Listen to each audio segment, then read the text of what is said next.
الحمد لله الحمد لله وكفى وسلام على عباده الذين اصطفى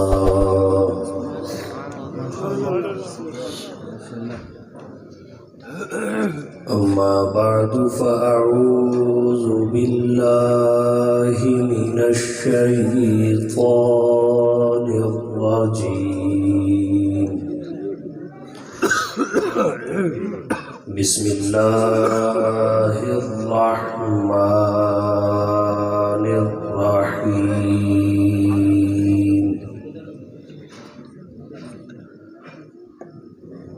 إنا نحن نزلنا الذكر وإنا له لحافظون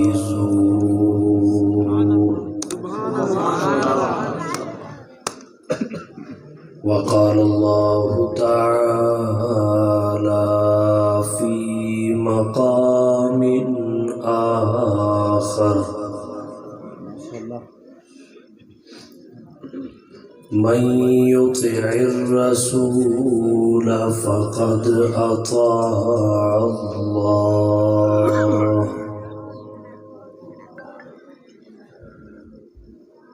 وقال النبي صلى الله عليه وسلم إنما بعثت معلما وقال النبي صلى الله عليه وسلم إنما بعثت لأتمم مكارم الأخلاق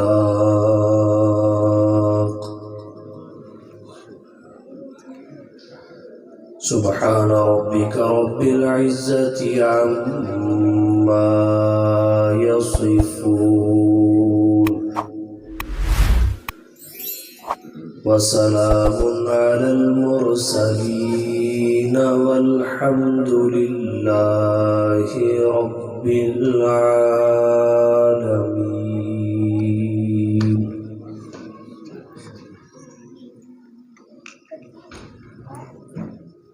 واجب الاحترام معزز علماء کرام،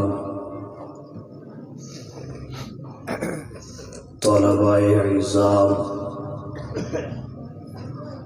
مہمانان گرامی، سامعین ذی وقار، مدرسہ عربیہ حیات القرآن کے سالانہ جلسہ میں اپنے انتہائی مخلص اور مہربان بھائیوں، آوان برادران کی دعوت پر ایک دفعہ پھر آپ سے مخاطب ہوں۔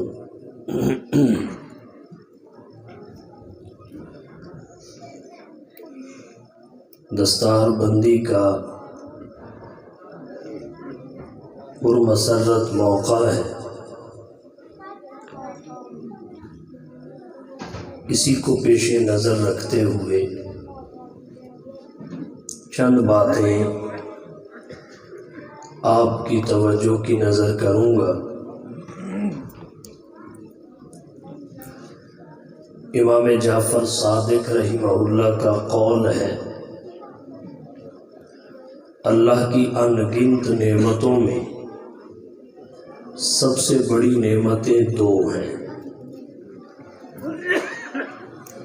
ایک نعمت قرآن ہے اور دوسری نعمت وجود مصطفیٰ یعنی صاحب قرآن ہے۔ سوال پیدا ہوتا ہے یہ سب سے بڑی کیوں ہے؟ سادہ سا جواب یہ ہے،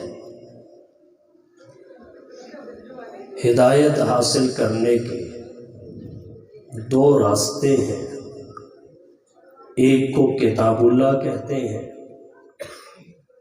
دوسرے کو رجال اللہ کہتے ہیں۔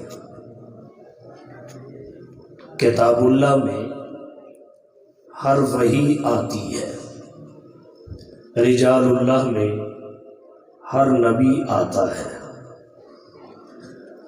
سلسلہ کتاب کے تمام افراد منسوخ ہو چکے اور سلسلہ رجال کے تمام افراد کی تعلیمات غیر محفوظ ہو چکی۔ سلسلہ کتاب کا آخری فرد قرآن ہے، مکمل محفوظ ہے، اور سلسلہ رجال کے آخری فرد صاحب قرآن ہیں، جن کی تعلیمات کا ایک شوشہ بھی گم نہیں ہو سکا۔ اس لیے اب ایمان اگرچہ ہر کتاب پر ضروری ہے، ہر نبی اور رسول پر ضروری ہے، آمنت باللہ وملائکتہ وکتابہ نہیں کتبہ ورسولہ نہیں رسولہ لا نفرق بین احد من رسل، مگر عمل فقط قرآن پر ہوگا، اتباع فقط صاحب قرآن کی ہوگی۔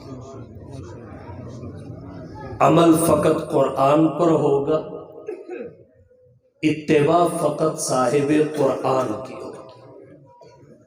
اور ان دونوں باتوں پر دلیل قرآن و سنت میں موجود ہے۔ صاحب مشکات نے مشکات شریف میں ایک حدیث ذکر کی، حضرت عمر بن خطاب رضی اللہ تعالی عنہ حضور کے پاس تورات کے صفحات لے کر پڑھنے لگ گئے۔ اللہ کے نبی کو پسند نہیں آیا، حضرت عمر کو علم بھی نہیں ہو سکا۔ حضرت ابو بکر مزاج شناس نبوت تھے، نبی کا چہرہ پڑھ لیا کرتے تھے، پہچان ہے، اشارہ کیا نبی کے چہرے کو دیکھنے کا۔ حضرت عمر حضرت ابو بکر کے اشارے کے بعد حقیقت کا ادراک کر چکے، سمجھے حضور غصے میں ہے۔ آپ نے فوراً وہ جملے دہرائے جن سے اللہ کے نبی کا غصہ ہرن ہو جاتا۔ فرمایا رضیت باللہ ربا وبالاسلام دینا وبمحمد صلی اللہ علیہ وسلم نبیا ورسولا۔ غصہ جاتا رہا، پھر حضور نے فرمایا وَلَوْ كَانَ مُوسَىٰ حَيًّا مَا وَسِعَهُ إِلَّا اتِّبَاعِي۔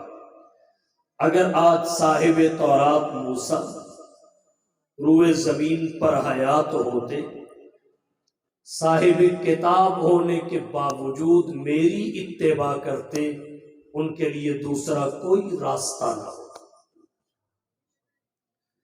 نتیجہ یہ نکلا، ایمان سب کتابوں کا، احترام سب کتابوں کا، مگر عمل فقط قرآن کا۔ اسی طرح ایمان سب انبیاء کا، احترام سب نبیوں کا، مگر اتباع فقط صاحب قرآن۔ اللہ نے قرآن کریم میں فرمایا، جب یہ تمنا سامنے آئی کہ اللہ کی محبت نصیب ہو، اللہ کی محبت کی دو جہتیں ہیں، ایک کو محبیت کہتے ہیں، دوسری کو محبوبیت کہتے ہیں، دو جہتیں ہیں۔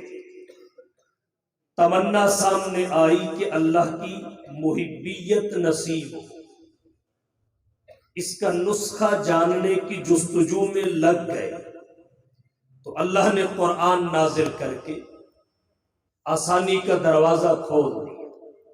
فرمایا قل، حبیب فرما دیجئے، ان کنتم تحبون اللہ، اگر تم اللہ کی محبت چاہتے ہو۔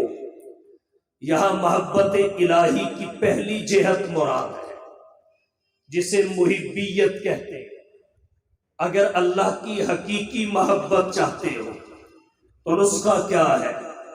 فاتبعونی، خاص میری اتباع کا، خاص میری اتباع۔ ایمان سب نبیوں پہ، اتباع اور اطاعت فقط صاحب قرآن۔ فاتبعونی، یہ نقطہ کہاں سے حاصل ہوا؟ آسان لفظوں میں اللہ فاتبعوا النبی بھی کہہ سکتے تھے پر نہیں کہا، فاتبعوا الرسول بھی کہہ سکتے تھے، نہیں کہا۔ حکمت کیا ہے؟ اللہ کے نبی پیشین گوئی فرما گئے، انہ سیکون فی امت ثلاثون کذابون دجالون، میری امت میں میرے بعد 30 افراد پیدا ہوں گے، کاذب نہیں کذاب ہوں گے، داجل نہیں دجال ہوں گے۔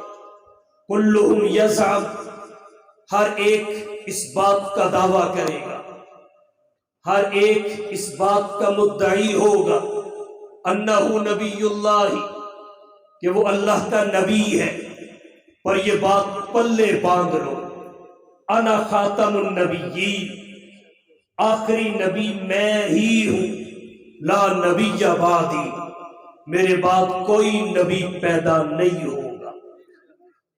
اللہ کے نبی نے جب یہ پیشین گوئی فرما دی، اب اگر اللہ قرآن کریم میں اس نسخہ کو فاتبعوا النبی کہہ کے ذکر کرتے یا فاتبعوا الرسول کہہ کے ذکر کرتے، نبوت کا کوئی بھی جھوٹا دعوے دار اس نبی اور رسول کا مصداق اپنے آپ کو کہہ لیتا، اپنی اتباع کی دعوت دیتا۔ اللہ نے دروازہ بند کر دیا، فاتبعوا النبی نہیں، فاتبعوا الرسول نہیں، واحد متکلم کی ضمیر ذکر کر کے غیر کا امکان اور احتمال اڑا کے رکھ دیا۔ حبیب انہیں کہو فاتبعونی، خاص میری، میں محمد بن عبداللہ بن عبد المطلب بن ہاشم بن عبد مناف بن قصی بن کلاب بن مرہ کی اتباع کرو، دوسرے کی شرکت کا احتمال ہی نہیں رہا۔ تو یہ نبی کی ختم نبوت کا کامل اظہار بھی ہے کہ اب اللہ کی محبیت بھی فقط اتباع مصطفیٰ سے بندھی ہوئی ہے، اس کا دوسرا کوئی راستہ نہیں ہے۔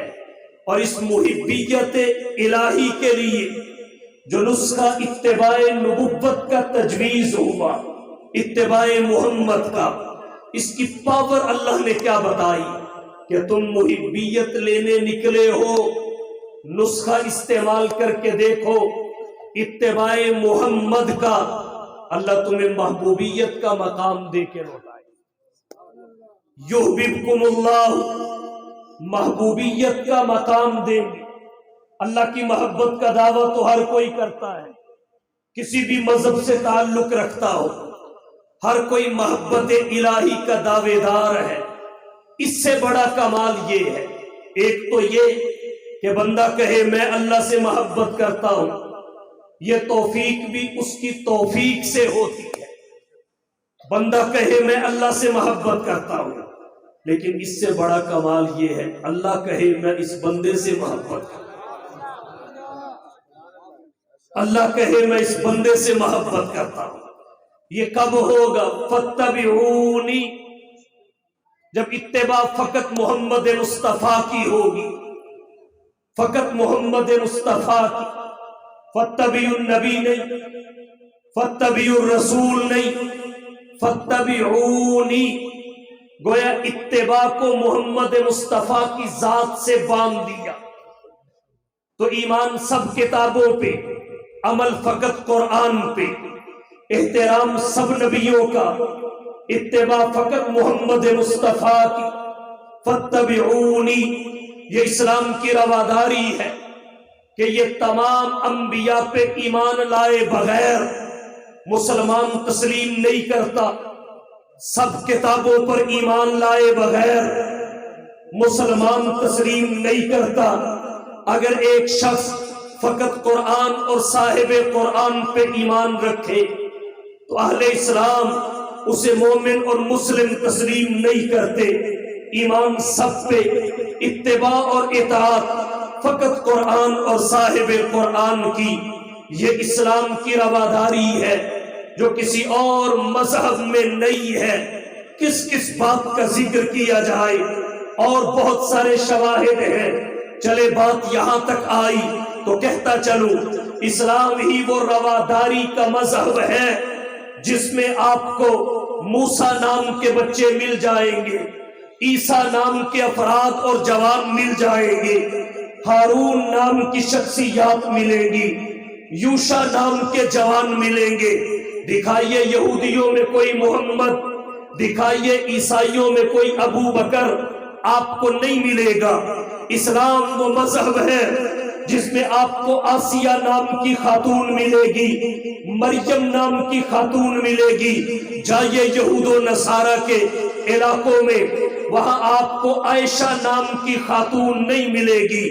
تو جو رواداری کا درس اسلام نے دیا ہے وہ دنیا کے کسی مذہب میں نہیں دیا۔ جو وسعت نظری، دقت نظری، وسعت قلبی اہل اسلام کو عطا ہوئی ہے وہ کسی بھی مذہب کے پیروکاروں کو عطا نہیں ہوئی۔ تو خیر عرض یہ کر رہا تھا، ایمان سب کتابوں پہ، عمل فقط قرآن پہ، احترام سب نبیوں کا، اتباع فقط صاحب قرآن کی۔ یہاں ایک نقطہ اور عرض کرنا چاہوں گا، وہ یہ اللہ نے فرمایا ان کنتم تحبون اللہ، اگر تم اللہ کی محبت چاہتے ہو، مراد اس سے جہت اول ہے محبت الہی کی، جسے محبیت کہتے ہیں۔ تو نسخہ کیا ہے؟ فاتبعونی، احبونی نہیں فرمایا، حالانکہ پیچھے تحبون اللہ کے الفاظ ہیں۔ اب تحبون صیغے کی مناسبت اس بات کا تقاضا کرتی ہے آگے فاحبونی ہو، لیکن اللہ نے فاحبونی نہیں بلکہ فاتبعونی فرمایا کہ یہ مرتبہ اور مقام محبیت الہی کا یا محبوبیت الہی کا محض زبانی جمع خرچ سے نہیں ملتا، زبان کے ساتھ حضور کی ذات گرامی سے محبت کے دعویٰ کے ساتھ نہیں ملتا، اس کے لیے اتباع کرنی پڑتی ہے محمد مصطفیٰ کی، اور اتباع وہی کرتا ہے جس کا دعوی محبت سچا ہوتا۔ اللہ نے اگلی بات کی ہے فاتبعونی، احبونی نہیں۔ یہاں بڑے بڑے عاشق بینروں پہ عاشق ہوتے ہیں، بڑے بڑے عاشق جھنڈیوں پہ عاشق ہوتے ہیں، بڑے بڑے عاشق بازاروں میں عاشق ہوتے ہیں، لیکن دین کی جب بات آتی ہے وہ بدعت کے پیروکار نکلتے ہیں۔ اگر احبونی ہی کہا جاتا وہ اسے اپنے لیے سند تصور کرتے اور اپنے آپ کو نبی کی محبت کا دعوے دار قرار دے کے نہ جانے کیا کیا دعوے کرتے۔ اللہ نے دونوں طرف سے باندھا ہے، آگے جیسے فاتبعوا النبی نہیں، فاتبعوا الرسول نہیں، فاتبعونی کہا، پیچھے بھی احبونی نہیں کہا، اس لیے کہ تاثر رسول وانت تظہر حبہ، تاثر رسول وانت تظہر حبہ، ھذا لعمری فی الفعال بدیع ولو کان حبک صادقا لأطعتہ ان المحب لمن يحب مطیع۔ تاثر رسول وانت تظہر حبہ، تو رسول کی نافرمانی بھی کرتا ہے اور اپنے آپ کو عاشق رسول بھی کہتا ہے۔ ھذا لعمری فی الفعال بدیع، قسم ہے تیرا یہ طریقہ عقل و خرد کے ہاں، عقل و قیاس کے ہاں بڑا عجیب و غریب ہے۔ وَلَوْ كَانَ حُبُّكَ صَادِقًا لَأَطَعْتَهُ، اگر تو نبی کا سچا محب ہوتا تو نبی کی اتباع اور اطاعت کرتا۔ کیوں؟ اس لیے کہ ان المحب لمن يحب مطیع، محب تو محبوب کی ایک ایک ادا پہ جان دے دیتا ہے۔ وہ کہتا نہیں پھرتا میں نبی کا محب ہوں، وہ بینر نہیں لکھواتا میں نبی کا عاشق ہوں، وہ نبی کی سنت اپناتا ہے۔ رب کائنات کائنات کو بتاتا ہے یہ نبی کا عاشق جا رہا ہے، پھر اسے کائنات کا ذرہ ذرہ پہچانتا ہے۔ ڈاکٹر اقبال نے یہی کہا کہ محمد سے وفا تو نے تو ہم تیرے ہیں، کہ محمد سے وفا تو نے تو ہم تیرے ہیں، یہ جہاں چیز ہے کیا لوح و قلم تیرے ہیں۔ پھر جب نبی کی اطاعت اور اتباع کی سواری پہ کوئی شخص سوار ہو جاتا ہے اسے عاشق کہنا نہیں پڑتا، اللہ کائنات کے ذرے ذرے کو خود سجھا دیتا ہے یہ نبی کا عاشق ہے۔ اے نیل کے خشک ریت اس کے رکے کو پڑھ لینا، خشکی کو خیر آباد کہہ لینا۔ پھر وہ رکا جب نیل کی خشکی کے حوالے ہوتا ہے وہ خشکی پانی کی موجوں سے بدل جاتی ہے، پھر عرش کے فرشتے اس عاشق کا حیا کرتے ہیں، پھر جنگل کے درندے اس کے لیے جنگل خالی کر کے نکل جاتے ہیں، پھر شہد کی مکھیاں ان کے جسموں کا پہرا دیتی ہیں، پھر وہ چلتے زمین پہ ہیں، قدموں کی آہٹ جنت میں سنائی دے۔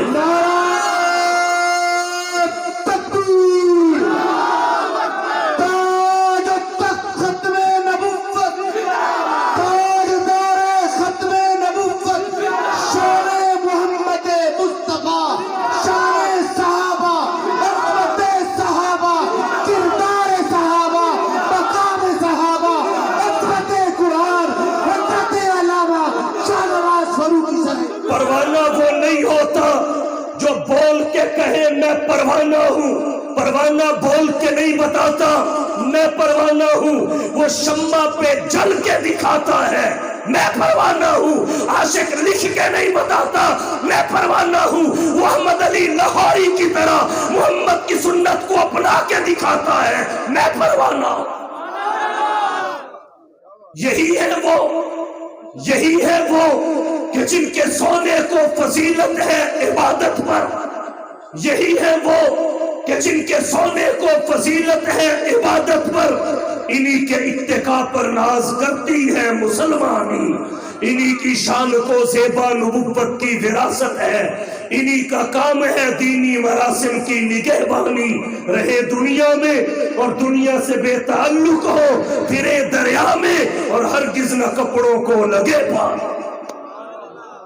یہی ہے وہ اس وادی گل کا ہر ذرہ، اس وادی گل کا ہر ذرہ خورشید جہاں کہلایا ہے، جو رند یہاں سے اٹھا ہے وہ پیر مغاں کہلایا ہے۔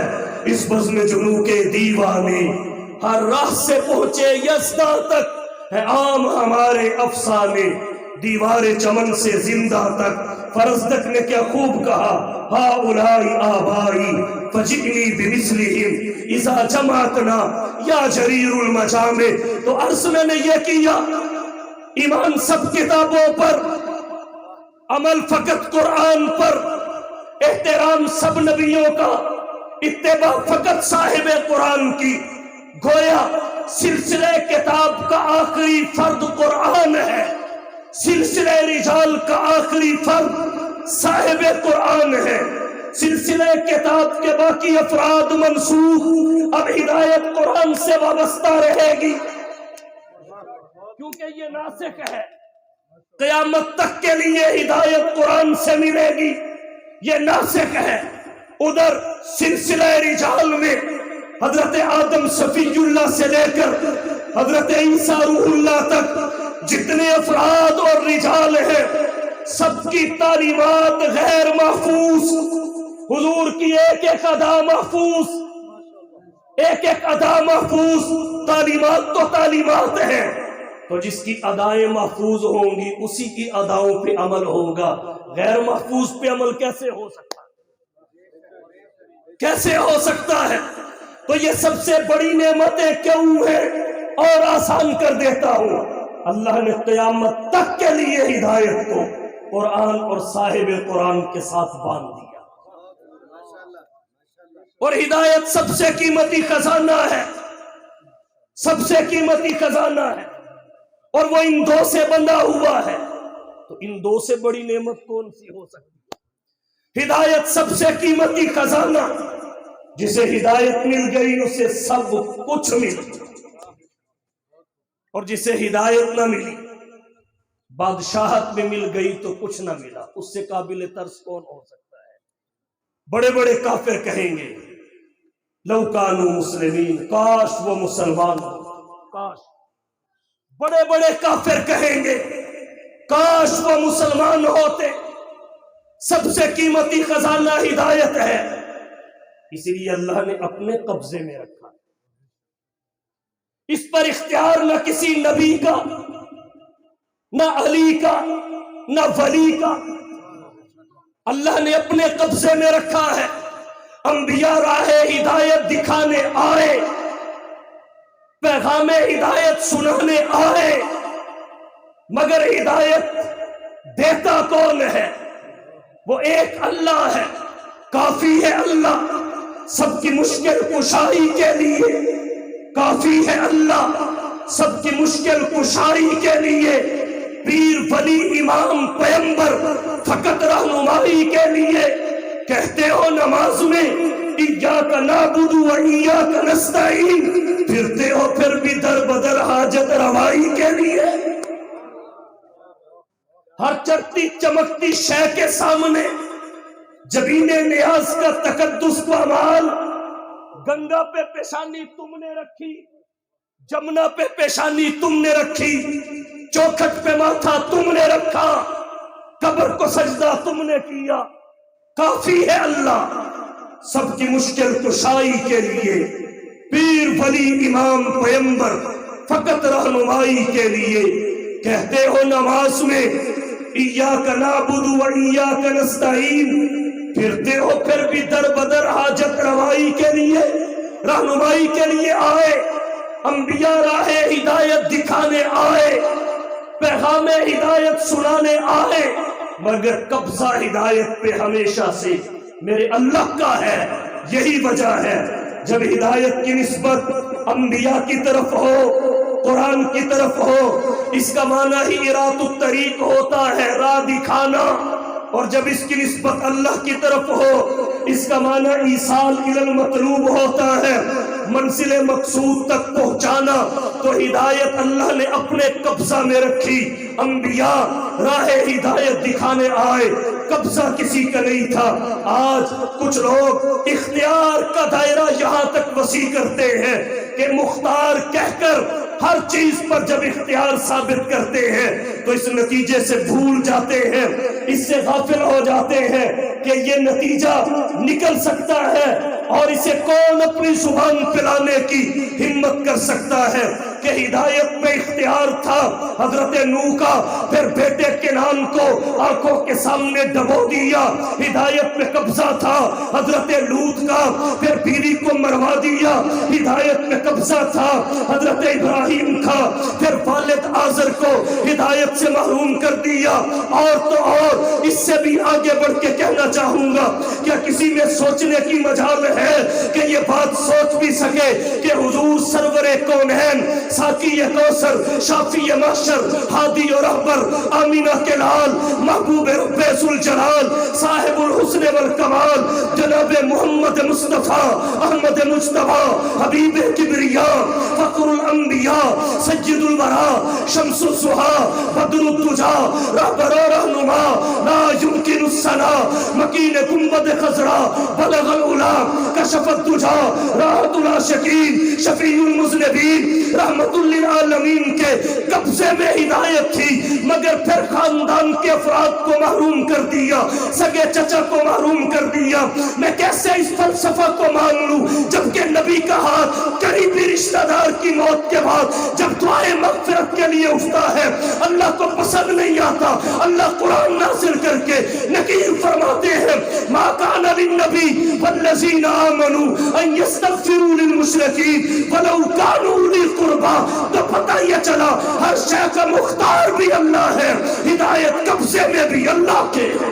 نعرہ تکبیر، حاجت روا مشکل کشا، رہبر و رہنما، عظمت صحابہ، یہی بات سمجھا، ختم نبوت مولانا شاہ نواز فاروقی. یہی بات سمجھانے انبیاء آئے، یہی بات سمجھانے انبیاء آئے اور یہی جامع توحید پلاتے رہے.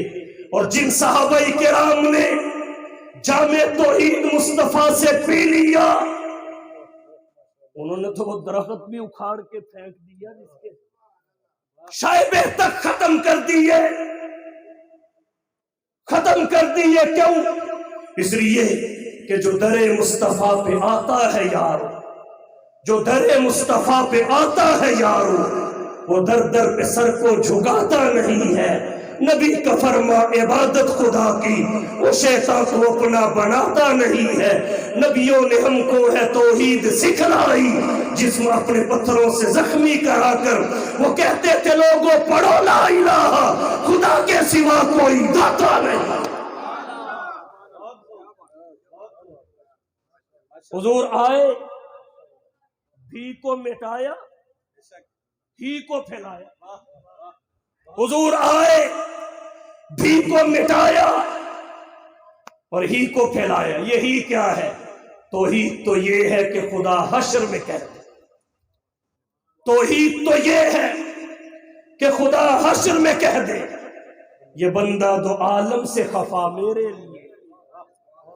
توحید تو یہ ہے کہ خدا حشر میں کہہ دے یہ بندہ دو عالم سے خفا میرے لیے ہے. تو عرض میں نے یہ کیا، ہدایت اللہ کے قبضے میں ہے اور ان دو چیزوں سے ملتی ہے. ایک کو قرآن کہتے ہیں، دوسرے کو صاحب قرآن. قرآن کتابوں میں عظیم، صاحب قرآن نبیوں میں عظیم. قرآن تمام آسمانی کتابوں کی ناصف، صاحب قرآن جمیع انبیاء کے خاتم. قرآن ذو الاعجاز ہے، صاحب قرآن صاحب معراج ہے. قرآن کے ایک حرف کی تلاوت پہ 10 نیکیوں کا وعدہ. صاحب قرآن کی ذات گرامی پر ایک مرتبہ درود پڑھنے سے 10 نیکیوں کا وعدہ. قرآن کا ایک ایک حرف محفوظ، صاحب قرآن کی ایک ایک ادا محفوظ. کتابوں میں قرآن رحمت، نبیوں میں صاحب قرآن رحمت. قرآن کے لیے قرآن کہے وَنُنَزِّلُ مِنَ الْقُرْآنِ مَا هُوَ شِفَاءٌ وَرَحْمَةٌ لِّلْمُؤْمِنِينَ. صاحب قرآن کے لیے قرآن کہے وَمَا أَرْسَلْنَاكَ إِلَّا رَحْمَةً لِّلْعَالَمِينَ. قرآن کی تلاوت ضروری، صاحب قرآن کی اطاعت ضروری. نعرہ تکبیر، تاجدار ختم نبوت. ایک گاڑی LE 9276 9276 ایمرجنسی ہے، یہ گراج کے سامنے کھڑی ہے.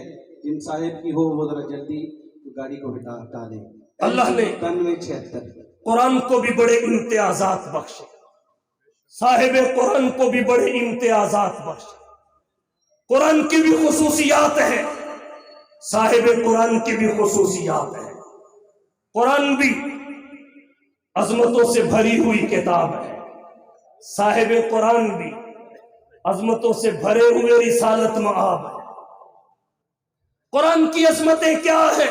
2-3 کا ذکر کر کے بات سمیٹتا ہوں، چونکہ دستار بندی کا جلسہ ہے. قرآن کی عظمتوں میں ایک عظمت یہ ہے، اللہ نے اس کے حفظ کو آسان بنا دیا. اللہ نے اس کے حفظ کو آسان بنا دیا. نہ یہ آسانی کسی آسمانی کتاب کے حفظ میں تھی، نہ کسی زمینی کتاب کے حفظ میں ہے. قرآن کریم کے نارمل چھاپے کو اگر دیکھ لیا جائے، ایک پارہ 16 صفحات پہ مشتمل ہے اور 30 پارے ہیں. 30 پارے ہیں، کتنے 100 صفحہ بنتا ہے؟ 30 پارے ہیں. اور 30 پارے ان الفاظ اور آیات کے ہیں جن کا ترجمہ ان چھوٹے چھوٹے بچوں کو معلوم نہیں ہے، تفسیر معلوم نہیں ہے، تشریح معلوم نہیں ہے، کیونکہ ان کی زبان عجمی ہے، وہ عربی زبان میں ہے، مگر اس کے باوجود الحمد سے لے کر والناس تک پورا ان کی یادداشت میں محفوظ ہو چکا ہے۔ حالانکہ اپنی زبان کی 30 صفحے کی بھی کوئی کتاب کسی کو حفظ نہیں ہے، جاؤ تجربہ کر کے دیکھ لیجیے۔ یہ آسانی حفظ قرآن میں اللہ نے رکھ کے قرآن کے اعجاز کو ظاہر کیا ہے، یہی وجہ ہے روئے زمین پر چپے چپے پہ آپ کو قرآن کے حفاظ ملیں گے۔ قسطلانی میں ہے کہ سفیان بن عیینہ نے 4 برس کی عمر میں قرآن حفظ کر دیا، 4 برس کی عمر میں، اس قدر آسانی، نہیں پتہ مطلب کیا ہے لیکن پھر سینے میں محفوظ ہے۔ اس دماغ کے مقناطیس نے اسے جذب کر لیا، چھوڑنے کو تیار نہیں ہے، اس قدر آسانی، آپ حیران رہ جائیں گے۔ بانی دارالعلوم دیوبند، حجت الاسلام والمسلمین، قاسم العلوم والخیرات، منبع فیوز و برکات، صاحب آب حیات حضرت مولانا محمد قاسم نانوتوی رحمت اللہ علیہ نے آخری عمر میں حج کے سفر کے دوران حالت مسافرت میں فقط 30 دنوں میں اللہ کا قرآن حفظ کیا، فقط 30 دنوں۔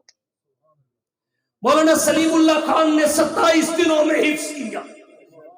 مولانا فقیر محمد چہلوی نے اپنی کتاب حدائق الحنفیہ میں لکھا ہے، سید الفقہا، امام الائمہ، سراج الامہ، تلمیذ الصحابہ، امام سواد اعظم حضرت امام اعظم ابو حنیفہ رحمت اللہ علیہ کے علوم کے وارث و امیر حضرت امام محمد بن حسن شیبانی رحمہ اللہ نے 1 ہفتہ یعنی فقط 7 دنوں میں اللہ کا قرآن حفظ کیا۔ اور امام ذہبی رحمت اللہ علیہ نے تذکرۃ الحفاظ میں ایک نام ابو المنذر ہشام بن محمد کلبی کا ذکر کیا ہے، انہوں نے فقط 3 دنوں میں اللہ کا قرآن اپنے سینے میں محفوظ کیا۔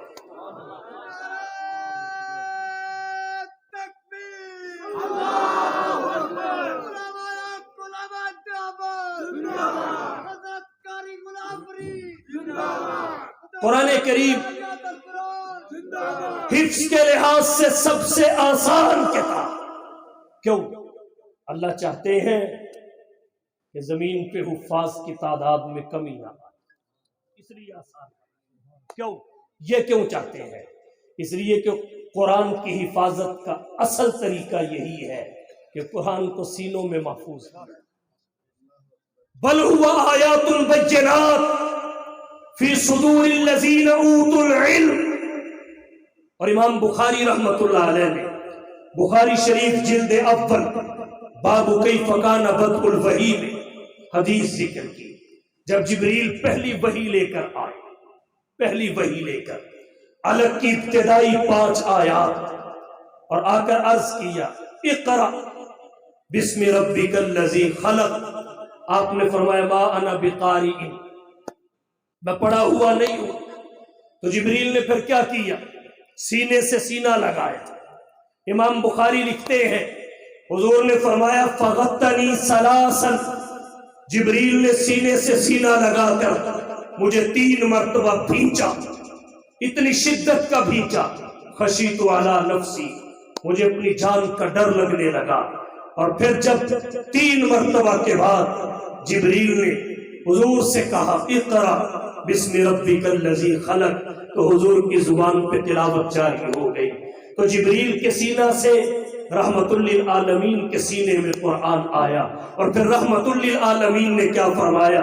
ما صب اللہ فی صدری الا وقد سبقتہ فی صدر ابی بکر، اللہ نے جو وحی میرے سینے میں ڈالی، جو قرآن کا علم مجھے عطا کیا، میں نے صدیق کے سینے میں اندھیل دیا، صدیق کے سینے میں ڈال دیا۔ 14 لاکھ نسخے قرآن کریم کے انگریز نے نظر آتش کیے، اگر یہ قرآن سینوں میں محفوظ نہ ہوتا، اس کی حفاظت کو خطرات لاحق ہو جاتے۔ ادھر